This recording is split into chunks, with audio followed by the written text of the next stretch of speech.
Hi, it's Cash, and thanks for watching this fine quality video that you have just hit play on. Okay, well, quality is good. I told myself when I was going to do my first interview, it was going to be with this guy, Bill Harp. Bill Harp runs a sports talk page, actually called Sports Talk, and we actually started this back when we were stationed together in Honduras back in 2005, actually covering, out of all things, NFL football. We covered NBA basketball, college basketball. Don't touch your face. Not good for you. We did all kinds of things. And AFN, the Power Lizard, was really good to let us have Fridays at 1. And we did it for about an hour. And then before you know it, people started coming in, chiming in. And it was actually pretty fun stuff, good stuff. And then we brought it over to Facebook. We've actually got a really good crew in sports talk. And, of course, Bill was going to be my first guest. We talk basketball and the future of the NCAA and the NBA. Also, his Indianapolis Colts picked up DeForest Buckner. He gives his thoughts on it. And baseball, are they going to play it or not? We both have our opinions about it. He's a good dude. I'm surprised I got him off the couch. But, hey, there's no sports going on Saturdays now for a while. So it was good to catch up with Bill. I hope you enjoy the video. Do me a favor. Subscribe. It's down here. Down there somewhere.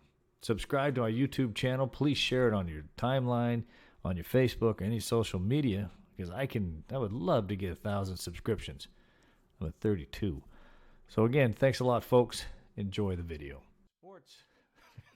He's kicking back in his house right now. I'm bringing him up.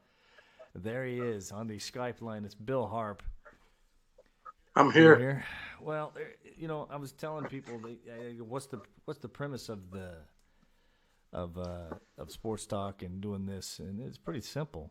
I mean, we do this because, hey, we're the average sports guy. We don't yell in the microphone, not yet at least. Nope. And we do our thing, and it's and that's the thing I want to get across is this is just what we do is just a radio show for for the average guy who watches sports. We know more than a bunch of people that are getting paid for this crap. Notice I went PG for you since you got family watching right now. I like that. So, very good. Hey, Bill, welcome. I said you'd be the first guest I had on here, and you lived up to it. How are you on this COVID Saturday? It's good to be here. Are they not bad? Not bad at all. You out of your house or what? I still work. Yeah, emergency. Actually, emergency essential? Me and the wife are going down to the Strip tonight after dark, just to drive down there and see what it looks like. I keep telling I want to see what an apocalyptic Las Vegas Strip looks like. Remember that? This may be the only chance. Remember that movie? It was a made-for-TV series. It was based on Stephen King's book. What the hell was it? It was wasn't it? It was The Stand. Yeah, it was The Stand. It was 2 nights. The apocalypse hit. This is where we're at right now. But hey, we do sports, and so let's get into it. This was supposed to be the Sweet 16 and Elite 8, Bill, and we don't have it. Yep. And it's heartbreaking, man. I can't. Here's the thing. I mean, that's one of the many things that's not going on from all this going on, but with COVID. But in my opinion, the NCAA's had some issues before all this had happened. I didn't even watch 1 minute last year of the tourney. And I usually, I'm usually at least the first 2 days I'm watching, but I'm not watching it. I think it's just like any other NCAA sport. It's corrupt. But what's your take on the NCAA basketball, at least? The NCAA has allowed it to go corrupt, just like with football. There's really no difference in basketball and football. Well, they're both about the same. The NCAA can't enforce its own rules. Yeah. Well, the one thing with what's it's been hammering some of these big Bill Self out in Kansas right now he's going to get the lion's share of what's going on with Adidas. Well, tell everybody what's up with Adidas. And he deserves it. What is up with Adidas? Because you're going to get your common person. I know what's up with it, but there's going to be some out here watching who don't have the slightest idea what we're talking about. So, your take. It's not just Adidas. Right. It's Adidas, it's Under Armour, it's Nike, it's all the shoe companies. They found a loophole, they thought, through the AAU programs and through a back door to college coaches that could keep college coaches immune to it, but still involved with it. Well, right now, Now, with Self's problem was he got himself on tape. he didn't take the Goodfellas approach and just send a runner. No, he didn't have a middleman. He did not have a fall guy. Oh, yeah. And when you don't have a fall guy, who's the fall guy? You're the fall guy. Well, here's the thing: the Adidas thing that doesn't go back to just Bill Self. You're going to have to go back. I read an article where it goes all the way back to Larry Brown, and that was 35, almost 35. God, don't blind us. They're about 35 years ago. Hold on, I'm having an age moment here, Bill. All right, but it goes back that far to Larry Brown in Kansas, and that's the '80s. So, which was an awesome decade, by the way. Right. Okay, but it's not only that. Yeah, it does go into football as well. And I want to get Drew Remsburg on here one day so he can just go on his rant on the NCAA, which it's actually funny. And I'm going to get him on here eventually. But it's just not that, especially for college basketball. It's the one and done. This premise that, hey, we're going to help the sport by having, there's these high school kids. Okay. Go ahead. Wait, help the sport. That is NBA helping themselves. That is not help the sport. Why? The only people that benefit from the one and done the way it is now, with the not teen and a year in college rule, is the NBA. It doesn't help college. It doesn't help the kid. It doesn't. Well, and that goes back to, I could tell you again, referencing the '80s, is you could watch a college basketball, in the '80s, and you would know who played for who. I can tell you, especially the Big East. Right. I mean, the Big East kept their talent for 4 years. Mullen, Ewing stayed. Patrick Ewing, one of the greatest centers ever. He did 4. He did. I mean, wasn't right. uncommon for him to do it. Then, boom. After that, hey, I'm going to do 1, and I'm out of here. And that's back when the NBA draft was 58 rounds. Yeah, well, they also I think the NBA draft was 12 rounds, and you get a guy like Robert Reed. That's a true story. But, yep. I mean, you got 3 years out of Michael Jordan, which is unheard of. And there used to be a rule that you couldn't play as a freshman. Long time ago. Yep. Couldn't dunk either, but that's another one. So that was back when UCLA was cheap.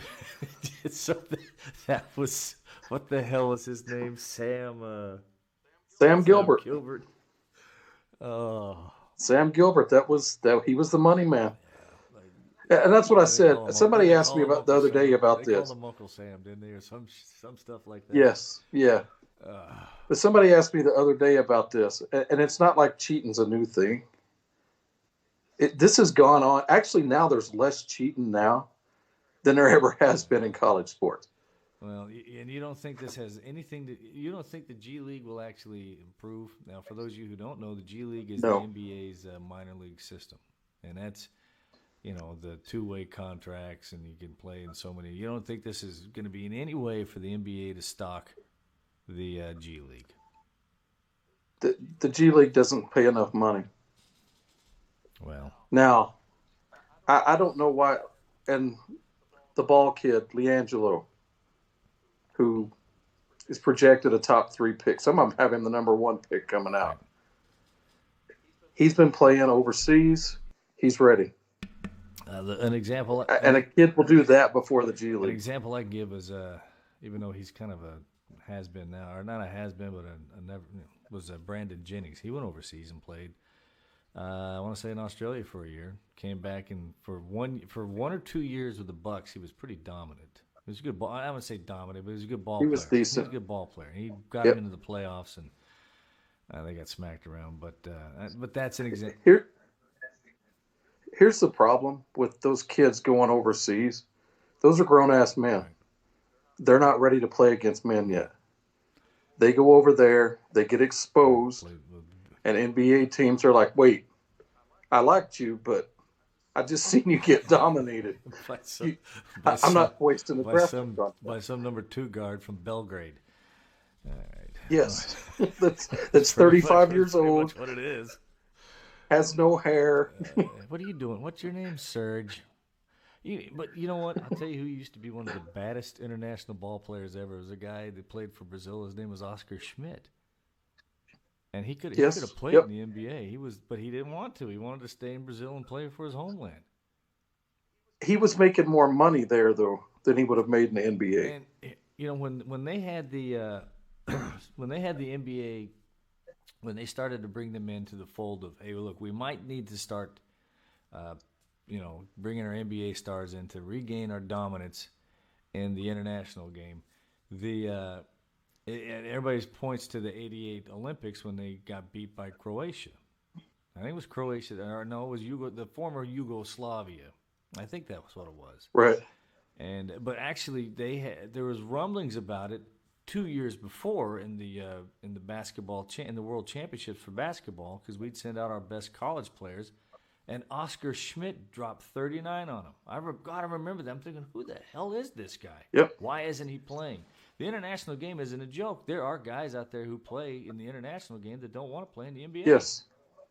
And they're more than capable. The world's caught up is what's happened. Well, you have some of those players, like especially in Spain, France, they realize the game's different. Right. And they realize they're not, like Tony Kukoc. His game was suited for Euro basketball. It wasn't suited for the NBA. That's why he struggled like he did. Well, yeah, Kukoc was, you know what he was? A good ball player. That's what Kukoc was. He was a great ball player. Well, yeah, I'd say he was a good ball player, and I'm pulling this up so I can see if I can read some of these comments, because they're probably going to rip on us, you know that, right?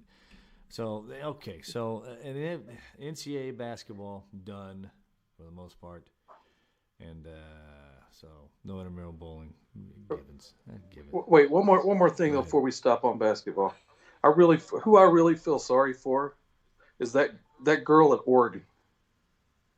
She came back for her senior year. She'd have probably been the number one pick in the WNBA draft last year. One of the best players in the world. She comes back to have a shot at winning a title. Mm-hmm. Tournament out. Well, that's who I feel bad for. Well, not only the women getting hammered for winter sports, no college, no ping, no college World Series. We're gonna be lucky if there's football. What's that? We're gonna be lucky if there's college football. You know, I don't need. Me and Rob cover that here in a little bit, but I would agree, and I agree with Herb Street to a point. If they don't find a vaccine for this soon, you might as well just hold off on everything. And that's just the reality of what we're dealing with now. Now, how we're reacting to it, that's a political thing, and I get it.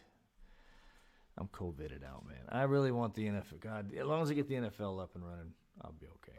Now, we may get it without fans, which, hey, at this point, I'll take it. I'm taking Australian rules if it would come on TV again, but the Ocho. This has been rough. Speaking of the NFL, and I have to quantify. You still are a Colts fan, right? I am a Colts fan. So that's not changing. Okay, so the Colts are there. You're still a Clippers fan, unless Las Vegas gets in. Still a Clippers fan. Well, if Las Vegas gets an NBA team, we'll come back to that. Then I'll have to look at it, but I'm still a Clipper fan. Okay, but you can't cross over to the Raider one, is what you're saying. Yeah, I'm not a Raiders fan. fan. Happy they're here, but okay. Happy they're here. All right. Now, when you look at your Colts, I've never hated the Raiders. It's the freaking Raiders. I've never been a Raider hater. I used to love the Raiders, man. Back in the '70s, and when they had Madden. Oh yeah. Man, As a kid, couldn't help love the Raiders, but yep. And you got them for again. I'm going to show my age here. 14 games a year. Yes, they only played 14. Because the 49ers only had 7 games. Because God, that was a bad team. Yet I digress. You guys made a big splash. You had a pedestrian. The Colts had a pedestrian defense. All right, you're talking 18th overall, 23rd against the passing. The only one who was getting pressure on the quarterback was Justin Houston. That's it. And you get a stud in DeForest Buckner. Is he worth the first-round pick? Absolutely. I agree with you. God, do I agree with you.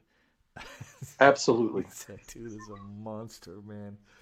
Now, I like Ballard, and we've done good with the draft. Yeah. But that pick is not there. You don't get that quality at 13. Well, the 49ers had And the 49ers had a quagmire like that. Quagmire is they had depth on the D line, and they were trying to re-sign Buckner for the last year and a half, but his price tag was near Aaron Donald, and the 49ers didn't have the money. That's a good deal for them, right. and they have depth. So this is one of those Yes, win-win.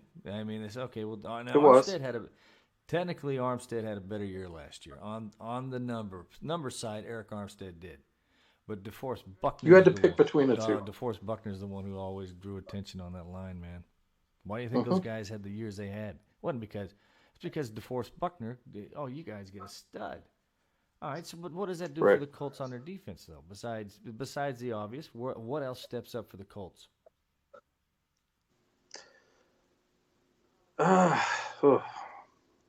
We've got a lot of good young defensive players.